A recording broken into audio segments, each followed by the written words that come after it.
ಸಖತ್ ಖಾರ ಬಣ್ಣ ಮತ್ತು ರುಚಿ ಆಚಿ ಚಿಲ್ಲಿ ಪೌಡರ್.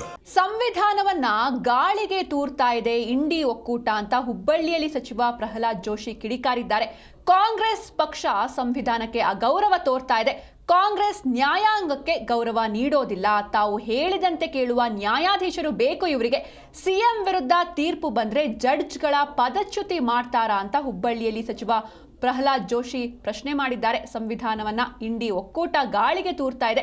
ಕಾಂಗ್ರೆಸ್ ಪಕ್ಷ ಸಂವಿಧಾನಕ್ಕೆ ಅಗೌರವವನ್ನ ತೋರ್ತಾ ಇದೆ. ಕಾಂಗ್ರೆಸ್ ಯಾವತ್ತಿದ್ರೂ ನ್ಯಾಯಾಂಗಕ್ಕೆ ಗೌರವವನ್ನ ನೀಡೋದಿಲ್ಲ. ತಾವು ಹೇಳಿದಂತೆ ಕೇಳುವಂತಹ ನ್ಯಾಯಾಧೀಶರು ಬೇಕು ಇವರಿಗೆ. ಅಕಸ್ಮಾತ್ ಏನಾದರೂ ಸಿಎಂ ವಿರುದ್ಧ ತೀರ್ಪು ಬಂದ್ರೆ ಜಡ್ಜ್ಗಳ ಪದಚ್ಯುತಿ ಮಾಡ್ತಾರಾ ಅಂತ ಹುಬ್ಬಳ್ಳಿಯಲ್ಲಿ ಸಚಿವ ಪ್ರಹ್ಲಾದ್ ಜೋಶಿ ಕಿಡಿಕಾರಿದ್ದಾರೆ. ಬಗ್ಗೆ ಮಾತಾಡ್ತಾ ಸಂವಿಧಾನ ಕಿಸ್ತದಲ್ಲಿ ಇಟ್ಟುಕೊಂಡು ಈಗ ತುಷ್ಟೀಕರಣದ ಪರವಾಗಿ ತೀರ್ಪು ಬರಲಿಲ್ಲ ಅನ್ನುವ ಕಾರಣಕ್ಕಾಗಿ ಮದ್ರಾಸ್ ಹೈಕೋರ್ಟಿನ ನ್ಯಾಯಾಧೀಶರ ಮೇಲೆ ಅಲ್ಲಿ ತಮಿಳುನಾಡಿನ ತಿರುಪುರಕ್ಕಂಡ್ರು ಬೆಟ್ಟ ಅಲ್ಲಿ ಒಂದು ದೀಪಸ್ತಂಭ ಅದ.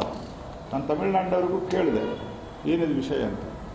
ಆ ದೀಪಸ್ತಂಭ ಅದು ಆ ದೇವಸ್ಥಾನಕ್ಕೆ ದೀಪ ಹಚ್ಚಲಿಕ್ಕೆ ಇದ್ದದ್ದು. ಆದರೆ ಇವರು ಹಲವಾರು ವರ್ಷಗಳಿಂದ ಅದನ್ನು ಒತ್ತಾಯಪೂರ್ವಕವಾಗಿ ಬಂದ್ ಮಾಡಿಸಿದ್ರು. ಈ ಸರ್ತೆ ಯಾರೋ ಒಬ್ಬರು ಕೋರ್ಟಿಗೆ ಹೋದರು. ಕೋರ್ಟ್ನಲ್ಲಿ ಅಲ್ಲಿ ದೀಪ ಹಚ್ಚಬಹುದು ಅಂತ ಆದೇಶ ಮಾಡಿದರು. ಆದರೆ ಅವ್ರ ವಿರುದ್ಧ ನೀವು ಅಪೀಲ್ ಮಾಡಿರಿ. ನಿಮ್ಮ if you are not happy with that ತೀರ್ಪು ಜಡ್ಜ್ಮೆಂಟ್, ಆದರೆ ಅವ್ರ ಮೇಲೆ ಇಂಪೀಚ್ಮೆಂಟ್ ಮೋಷನ್ ತರ್ತೀರಿ ನೀವು. ಆದರೆ ನಿಮಗೆ ಬೇಕಾದಂಗೆ ಜಡ್ಜ್ಮೆಂಟ್ ಕೊಡ್ಬೇಕು ಅವರು. ಕಾಂಗ್ರೆಸ್ ಪಾರ್ಟಿ ಮತ್ತು ಈ ತಥಾಕಥಿತ ಅಸಹಿಷ್ಣುತೆ ಅಂತ ಮಾತಾಡ್ತಾ ಇದ್ರು. ಯಾರಿಗಿದೆ ಅಸಹಿಷ್ಣುತೆ? ಈಗ ಇವ್ರ ಮೇಲೆ 103 ಜನ ಕಾಂಗ್ರೆಸ್ಸು ಮತ್ತು ಇತರ MP ಗಳು ಸೇರಿ ಇಂಪೀಚ್ಮೆಂಟ್ ಮೋಷನ್ ಕೊಟ್ಟಾರೆ. ಇಂಪೀಚ್ಮೆಂಟ್ ಮೋಷನ್ ಯಾಕೆ ಕೊಡ್ತಾರೆ?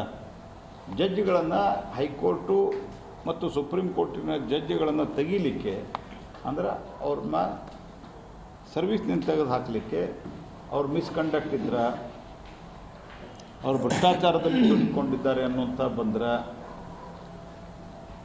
ಅವರು ತಮ್ಮ